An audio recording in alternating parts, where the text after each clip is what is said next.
Je voulais juste faire quelques contributions.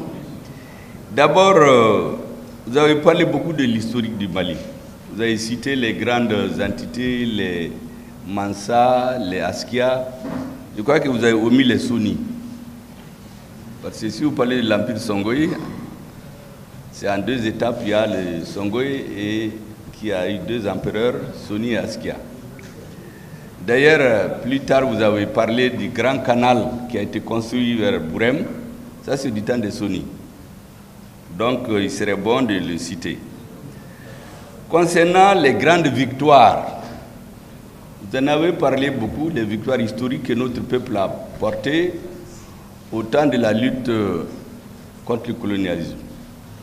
Je connais certains détails parce que je suis en train de travailler sur un livre sur cette question, spécialement pour ressortir la contribution de la communauté Touareg, comme on l'appelle, dans la résistance à la pénétration coloniale.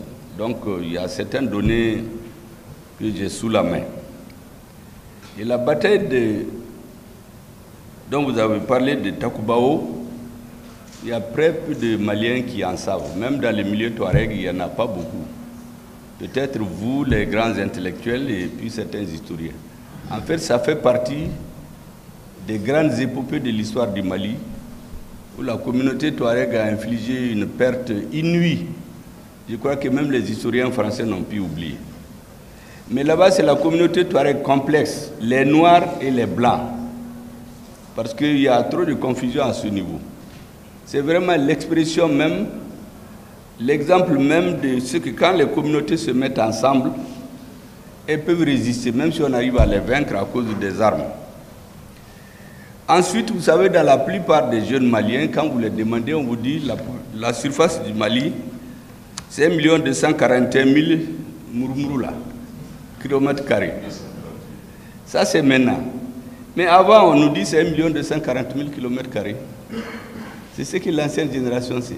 Les murmurus qui s'ajoutent là, 240 000 et quelques là, c'est après la guerre de 1987. C'est bon que les gens savent. Je suis sûr que dans la salle, il y a très peu de gens qui savent ça. Avant, la superficie, c'était 1 240 000. Mais après la guerre de 87, de 85-86, le Mali a ajouté ces 200 et quelques là. Et ça a été reconnu à La Haye. Donc, ça veut dire que les épopées de notre armée, là, en réalité, ce n'est pas maintenant. C'est seulement souvent dans les grandes nations où vous trouvez des périodes de l'histoire qu'on perd.